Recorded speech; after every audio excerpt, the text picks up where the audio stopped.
Hi there and welcome to a brand new Blender tutorial. In this one I'm going to be showing you how to get better render results and less noise in your scene. So right off the bat, let's reduce the render samples to 64 samples per pixel. We're going to render at a resolution of 4000 by 4000 pixels. And these are my render settings. That will result in quite a lot of noise, and without any further ado, let's hit the render button for you to see what that will result in. I will not be keeping you here for the entire length of this render process, so I'm going to just fast forward.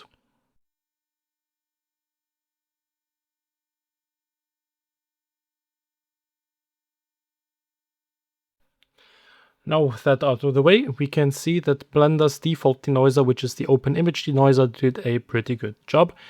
But down here we can see some smears in the texture, which usually might be affiliated with bad texture quality or low texture size, which in this case is not the case.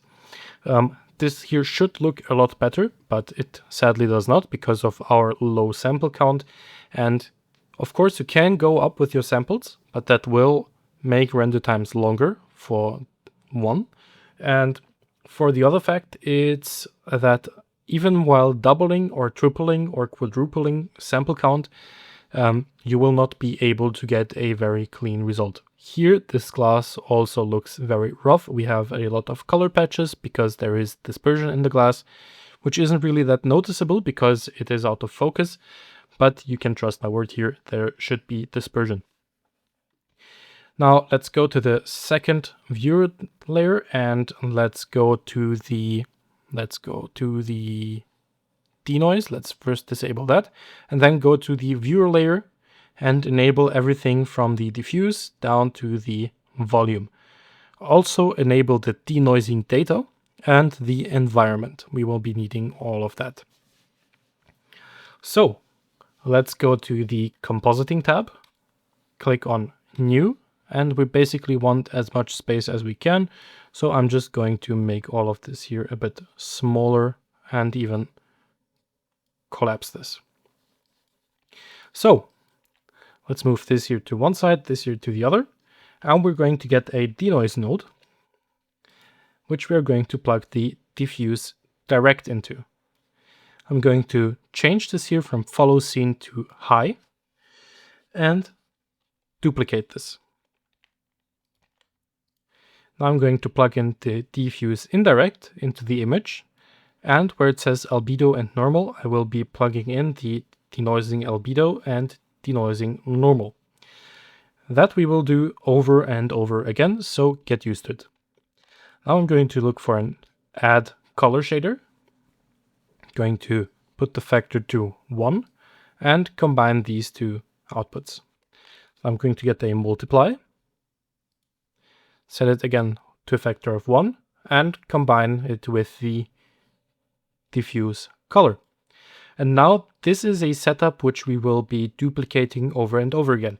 So we have diffuse direct, diffuse indirect, and diffuse color at the end. I'm going to duplicate this, and now I'm going to do the exact same. Glossy direct, glossy indirect, glossy color.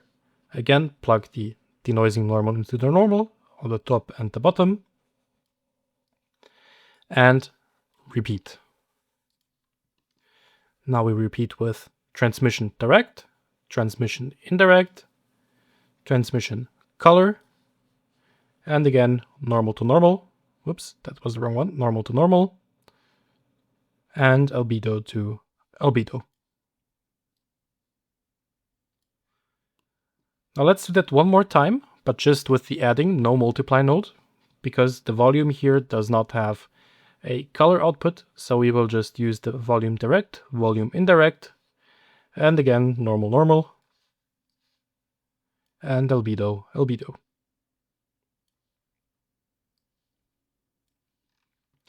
So now we need to combine all of this, so let's get another add node with a factor of 1 and start combining those two. Get another one, combine the next, and another one, combine the next. Now if you leave this like that, you will have no background in your scene, so add in a final add node and connect the environment socket to that one as well.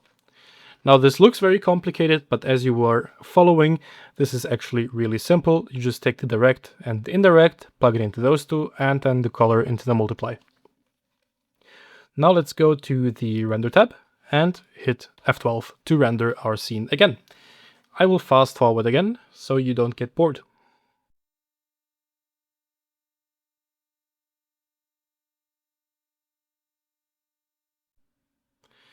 So after we are done compositing, this looks a lot cleaner. As you can see, there is more texture detail down over here. Let me flick between the first and the second one. This is the first, this is the second, and there is a lot of detail restored over here. Also, the reflective part of the card is restored, which before was lost. Over here, it is a lot more defined than it was before, and this is the overall before and after. Now, this is, as I said, not a night and day difference. Obviously, you want to render with more than 64 samples per pixel, but here is a real-world example where I rendered for 2 hours, and it did make a lot of difference in the final result. So, I hope you liked this video, I hope it helps you a lot in the future, and I wish you a pleasant day. Goodbye.